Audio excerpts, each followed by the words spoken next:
Hey, ¿qué tal? Muy buenos días, amigos y amigas. Bienvenidos a tu sección En Forma. Te saluda tu coach Bruno. Un abrazo allá a mis amigos en el estudio. Pues mira, vamos arrancando la semana. Hoy es lunes. Vamos a empezar con el pie derecho y, ¿por qué no?, haciendo ejercicio y con buenos hábitos. El día de hoy vamos a trabajar dos técnicas súper sencillas para fortalecer las piernas, allá para todas las personas que están viendo en casa y en su trabajo. Pero antes de empezar, vamos a darle la bienvenida a nuestra queridísima Liz. ¿Qué tal, Liz? Buenos días, coach. ¿Cómo estás? ¿Todo Muy listo? bien.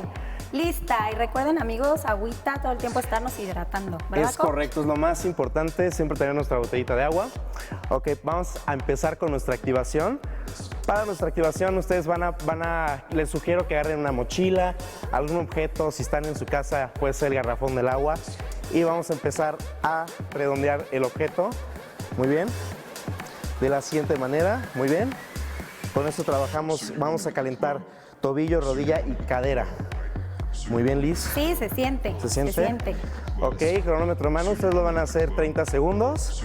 3, 2, 1. Muy bien, vamos con nuestra siguiente técnica. Puntas al objeto, tenemos el objeto enfrente.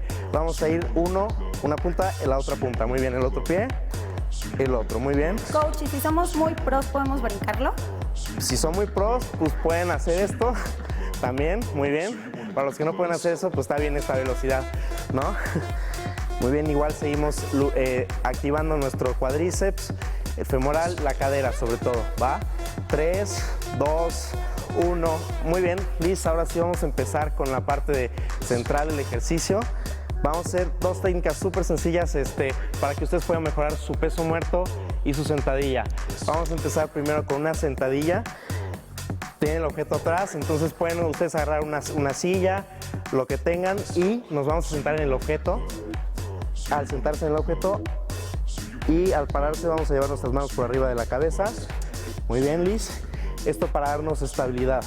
Y con esto estamos trabajando cuádriceps, femorales y glúteos al máximo. ¿Cómo lo ves, Liz? Muy útil. Muy bien, También en el cronómetros en mano, abdomen ustedes lo van a se hacer siente, 1 minuto. 3, 2, 1. Muy bien. Ahora vamos con nuestra siguiente técnica, es un peso muerto. Lo vamos a hacer de esta manera para que ustedes nos puedan ver mejor. coach. Ok. Nos vamos a separar un poco del objeto y vamos a tocar el objeto y vamos a regresar. Así de sencillo. Vamos a trabajar nuestros femorales, glúteos y espalda baja. Correcto. ¿Cómo lo sientes, Liz? Bien. ¿Fácil y Muy bien, sencillo? coach. Muy fácil. Todos lo podemos hacer en casa. En casa y en el trabajo y donde estén. Exactamente. 3, 2, 1. Muy bien, Liz. Ahora vámonos con la segunda vuelta. Les voy a explicar con Lizeth. Lizeth lo va a hacer. Entonces, ¿lista, Liz? Sí, lista. Muy bien. Muy bien. Es correcto. Alto ahí, Liz. Ahí, por ejemplo, estamos trabajando nuestros cuádriceps. Al subirte, sube, Liz, tantito. Muy bien. El femoral y el glúteo. Y también, de manera indirecta, nuestro abdomen. Muy bien. 3, 2, 1. Muy bien. Vamos con la siguiente técnica. Liz se va a parar exactamente enfrente del objeto y lo va a tocar. Es correcto. Ahí, por ejemplo, estamos trabajando alto, Liz, ahí. Femorales, glúteo y espalda baja. Muy bien, sube. Sí. ¿Lo sientes, Liz? Sí, sí, sí. ¿A poco no están fáciles? Sí, está muy fácil, Y coach. sencillos. Así es, hasta aquí la rutina. Y les recuerdo escribirnos a nuestras redes sociales que tenemos en pantalla. Acuérdense de hidratarse muy bien. Y vamos a empezar esta semana con todo. Vamos, coach. Entonces vamos a seguir.